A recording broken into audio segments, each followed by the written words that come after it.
이 다가오는 12월 이 시즌이 되면 아이들이 참 신이 나죠. 산타 할아버지도 기다리고 선물도 기대합니다. 저희 막내가 이제 올해부터 드디어 산타 할아버지가 없다라는 사실을 깨닫고 동시에 선물이 하나 줄어들었죠. 산타 할아버지가 이제 없기 때문에. 아이들은 그래도 겨울이 오면 또 눈이 내리면 화이트 크리스마스를 기대하고 선물도 함께 기대하고 뭔가 마음에 이렇게 기쁨도 낭만도 천진난만한 아이들은 같습니다. 뭐 사랑하는 연인들도 마찬가지고 행복한 연말을 기대하는 또 사람들도 많이 있습니다. 뉴스를 보고 텔레비를 보고 또 지나가는 사람들을 보면 저 사람들은 참 행복해 보인다, 좋아 보인다, 뭔가 부족함이 없어 보인다 이렇게 생각이 들기도 합니다. 그런데 현실을 돌아보면 우리의 삶을 돌아보면 또 내 삶에 우울한 그런 부분들을 생각해 볼 때마다 참 힘이 든다라는 생각도 갖는 것이 사실입니다. 어떤 분들에게 복음을 전하면서 지옥 가지 마시고 천국 가십시오. 예수 믿어 천국 가십시오라고 이렇게 복음을 전하면 삶이 고단하고 너무나 고통스러운 분들은 되레 이렇게 묻습니다. 지금 내가 사는 여기가 지옥입니다. 지금 내가 있는 여기가 지옥 같은데 뭐 나중에 지옥 가지 말고 천국 가라고 합니까? 나는 지금이 지옥입니다. 이런 얘기를 하는 사람들도 있지요. 지금 전쟁터에 있는 이 군인들, 뭐 우리는 실감이 나지 않지만 전쟁터에 있는 군인들은 지금도 바로 죽음 앞에 늘 두려움 앞에 살아가는 그곳이 어쩌면 지옥과도 같은 삶일 것입니다. 질병과 육신의 고난으로 신음하고 있는 사람들, 그들에게는 벗어날 수 없는 그 현실이 바로 지옥과도 같을 것입니다. 경제적인 어려움에 처해서 또 불치병에 걸린 자녀들을 돌보는 부모에게, 치료할 수 없는 벼랑 끝에 몰린 자들에게 우울하다 못해 끝내 자녀와 함께 스스로 생을 마감하고 싶어하고 또 그런 뉴스의 소식을 들으면 연말이 참 고달프고 힘들다라는 생각도 듭니다. 한 뉴스에서 38년간 태어나면서부터 장애를 가지고 난 아들을 그 아버지가 살해하고 스스로 극단적 선택을 했다라는 소식을 접했습니다. 법정은 그 아버지에게 3년을 구형했지만 가족들과 주변 사람들은 아버지를 위해 탄원했어요. 왜냐하면 얼마나 그 아버지가 아들을 사랑했는지 1년도 아니고 38년간 그 장애 가진 아들 간호하다가 이 아들이 나중에는 정신적으로도 이상이 와서 같이 죽자라고 매달리는 그 아들, 한순간에 잘못된 선택으로 술을 먹고 약을 먹고 엄청난 그 일을 벌인 것입니다. 우리는 상상할 수 없는 일들이 지구 저편에서는, 아니 우리가 살고 있는 이곳에도 얼마나 많은 불운하고 불행한 일들이 일어나는지 알지 못합니다. 어쩌면 이곳에 이 현실에 지옥과도 같은 삶을 살아가는 사람들이 생각보다 많이 있다라는 사실을 우리는 늘 생각을 해보게 되죠. 근데 그 사람들이 처음부터 그렇게 악한 사람이었을까? 그렇게 잔인했을까? 그렇게 고난 가운데 있었을까? 그렇지 않습니다. 마귀는 인간의 마음을 점점 파고들어서 그 약한 약점을 끝까지 물어젖히면서 무너지게 만드는 것입니다. 처음부터 큰 시험을 놓지 않지요. 점점 어렵게 만들고 그것이 지속되면 결국에는 무너지게 만드는 것이 바로 마귀의 전략입니다. 그리스도인들도 여기서부터 자유롭지가 않지요. 오히려 마귀는, 악한 영은 우는 사자와 같이 믿는 자들을 찾고 넘어뜨릴 자를 찾는 그 타겟에 저와 여러분 그리스도인들이 있다라는 사실을 우리가 안다면 우리는 늘 하나님 앞에 우리의 마음 건강을 챙기고 우리의 심령이 하나님 앞에 바로 서 있기 위하여 주님 앞에 나아가야 하는 존재입니다. 사랑하는 여러분, 여러분들의 마음은 안녕하십니까? 여러분들의 심령은 건강하십니까? 우리의 마음이 아주 작은 것에서부터 눌리기 시작하고 그것이 쌓이고 쌓이다 보면 결국 버티지 못하고 주저앉고 무너지게 됩니다. 눌린 마음이 있다면 우리는 다시 펴야 합니다. 오늘 시편 69편을 통해서 어떻게 우리는 눌린 마음이 펴지고 회복될 수 있을까? 또 그러한 자들에게 소망이 되어줄 수 있을까? 함께 말씀을 통해서 나눠보려고 합니다. 오늘 함께 읽었던 본문의 말씀 시편 69편은 다윗의 하나님 앞에 그의 눌린 마음 상한 심령을 가지고 하나님 앞에 기도하고 고백하는 내용입니다. 특별히 읽진 않았지만 1절부터 4절 그리고 20절에 보면 다윗의 마음이 어땠는지 상세하게 하나님 앞에 기도하고 고백하고 있어요. 세번역 성경에 이런 말씀이 기록되어 있어요. 하나님, 나를 구원해 주십시오. 목까지 물이 찼습니다. 발붙일 곳이 없는 깊고 깊은 수렁에 빠졌습니다. 물속 깊은 곳으로 빠져 들어갔으니 큰 물결이 나를 휩쓸어 갑니다. 목이 타도록 부르짖다가 이 몸은 지쳤습니다. 눈이 빠지도록 나는 나의 하나님을 기다렸습니다. 까닭도 없이 나를 미워하는 자들이 나의 머리털보다도 많고 나를 없애버리려고 하는 자들, 내게 거짓 증거하는 원수들이 나보다 강합니다. 수치심에 갈기갈기 찢어진 내 마음은 아물 줄을 모릅니다. 동정받기를 원했으나 아무도 없었고 위로받기를 원했으나 아무도 찾지 못했습니다. 내가 배가 고파 먹을 것을 달라고 하면 그들은 나에게 독을 타서 주었고 목이 말라 마실 것을 달라고 하면 나에게 식초를 내주었습니다. 여러분, 다윗이 하나님 앞에 한탄하고 절규하는 이 내용, 다윗이 어떤 상황이 있는지, 그의 마음이 얼마나 위축이 되고 눌리고 고통스러웠는지 짐작하게 됩니다. 하지만 우리의 신앙이 귀하고 또 감사한 것은 우리 인생에 밝은 면만 있다라고 이야기하지 않고 이렇게 다윗과 같이 내 현실은, 우리의 현실은 이렇게 힘들고 어렵다라는 것을 숨기지 않고 하나님 앞에 고백하는 데 있습니다. 하나님 앞에 인간으로서의 철저히 현실적인 어두운 부분을 숨김없이 드러내고 한탄하는 그것이 오늘 우리가 읽은 시편의 말씀입니다. 하나님 앞에 기뻐하고 감사하고 행복을 노래하기도 하지만 인생의 어둡고 한탄스럽고 고난 찾아온 어려운 것을 또한 하나님 앞에 기도하는 것, 고백하는 이것이 바로 시편의 내용인 것입니다. 우리는 오늘 시편 69편과 같은 시편을 통해서 그러함에도 불구하고 어둠과 그늘 속에서도 세상 사람들과 같이 절망과 좌절 속에 살아가지 아니하고 하나님을 찾는 그 믿음, 여기서 우리는 신앙의 힘을 보게 되는 것입니다. 그렇다면 다윗은 그의 눌린 마음 상한 심령을 어떻게 회복하고 있습니까? 그것은 바로 기도입니다.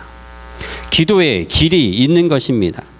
다윗이 하나님 앞에 상한 마음, 눌린 마음을 회복하고 소생케 되는 비결, 그것은 바로 다윗이 하나님 앞에 기도했다라는 것이죠. 오늘 우리가 읽었던 첫 번째 29절에 그 말씀이 나옵니다. 나는 비천하고 아프니 하나님, 주님의 구원의 은혜로 나를 지켜주십시오.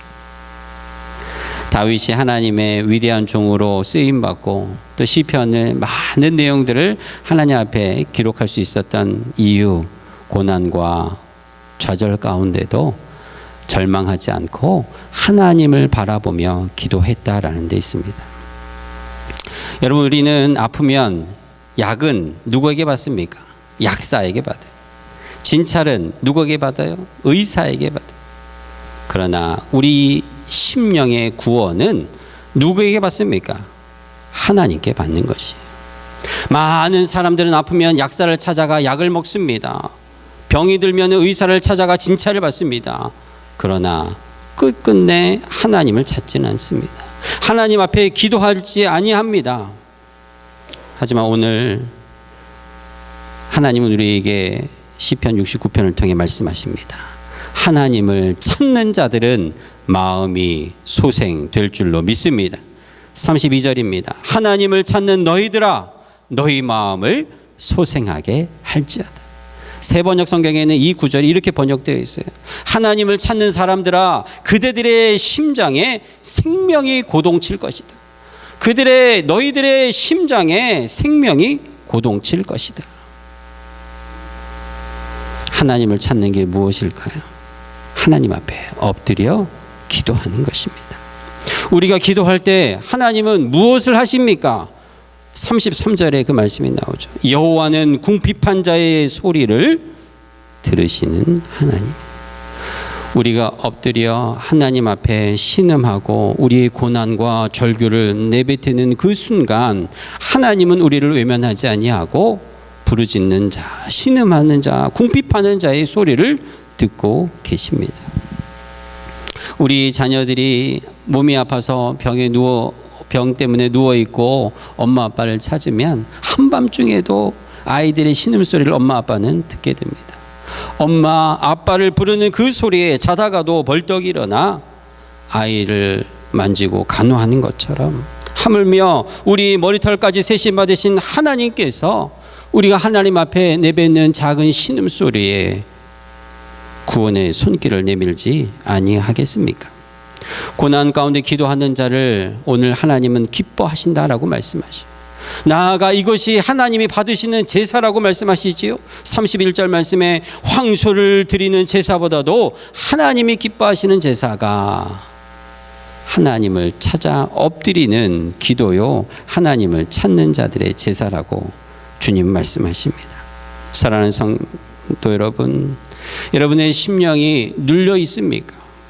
절망 가운데, 좌절 가운데, 슬픔 가운데, 우울함 가운데 있습니까? 눈을 들어 하나님을 바라보기를 주의 이름으로 축복합니다. 비방과 궁핍함 가운데서도 하나님을 찬송하고 감사할 때 하나님은 기도를 들으시고 하나님은 역사하시는 것입니다. 가난하고 슬픔은 부유함과 만족으로 절대 채울 수가 없어요. 가난한 자들은 부유하면은 만족이 있을 것 같습니다. 슬픈 자들은 그들의 삶에 회복이 되면 뭔가 만족이 있을 것 같습니다. 하지만 인간은 누구라도 주님을 바라보고 기도할 때 구원받음으로 회복되는 것입니다. 부유함이 아닌, 만족이 아닌, 오직 하나님이 우리를 붙들어 주시고 힘 주실 때 회복되고 소생케 되는 역사가 일어나는 것이죠. 이사야서 40장 29절 말씀에 피곤한 자에게는 능력을 주시며 무능한 자에게는 힘을 더하시나니 소년이라도 피곤하고 곤비하며 장정이라도 쓰러져 넘어지지만 오직 여호와를 앙망하는 자는 새 힘을 얻으리라.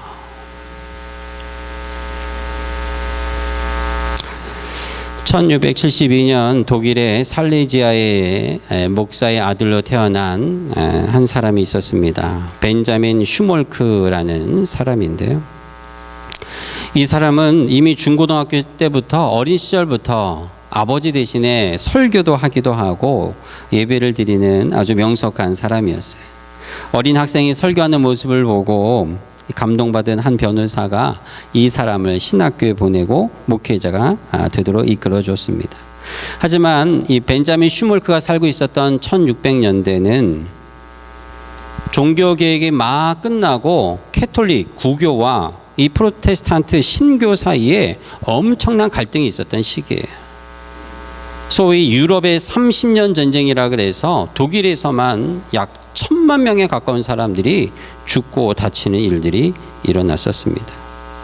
당시에는 이 캐톨릭이 우세하게 유럽을 지배하고 있었기 때문에 개신교 목사였던 이 벤자민 이 목사님은 목회를 하는 것이 쉽지가 않았습니다. 예배당도 없었습니다.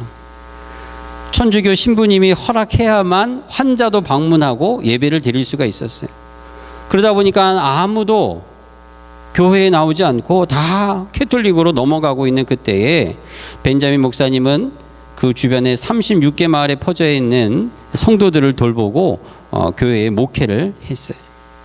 열심히 신방하고 며칠씩 집을 비울 때도 있었습니다. 그러던 날 1704년 겨울에 신방을 마치고 집에 들어오는데 멀리서 저 집안에, 자기 집안에서 연기가 피어오르는 것을 보고 달려가요.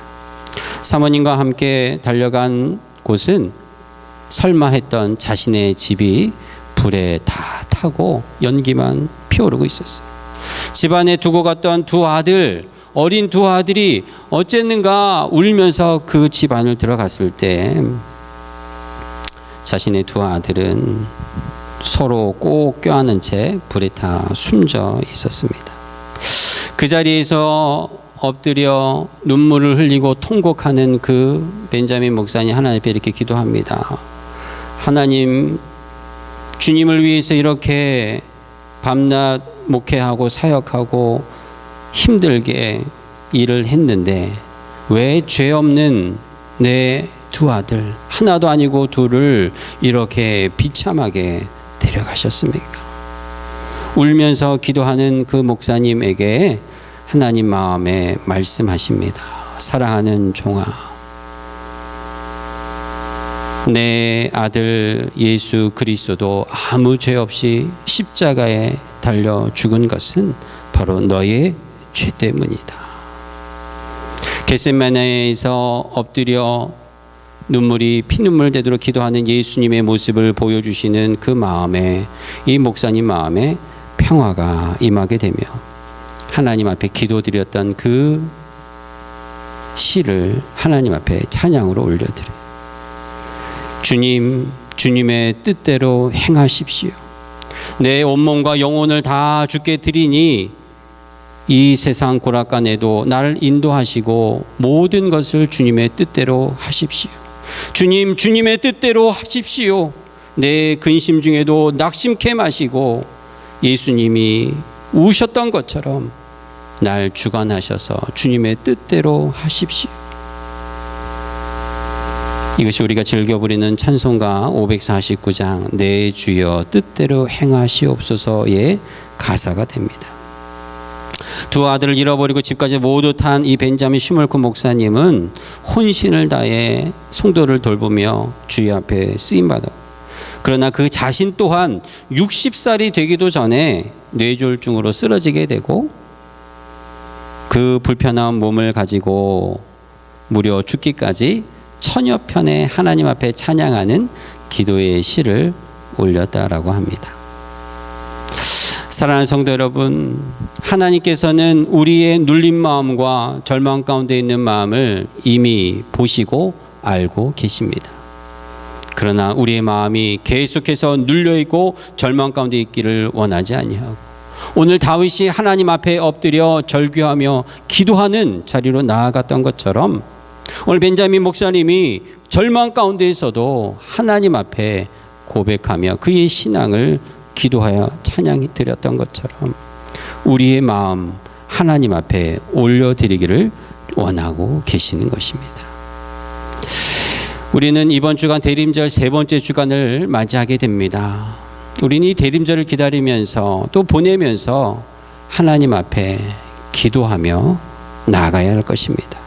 연말에 많은 약속도 있고 가족들 모임도 있겠지만 한 해를 분주하게 보내고 내 마음에 찾아오는 외로움과 씁쓸함과 덧없음을 내려놓고 우리 대림절 이 기간에 하나님 앞에 기도하는 저와 여러분 되기를 주의 이름으로 축복합니다.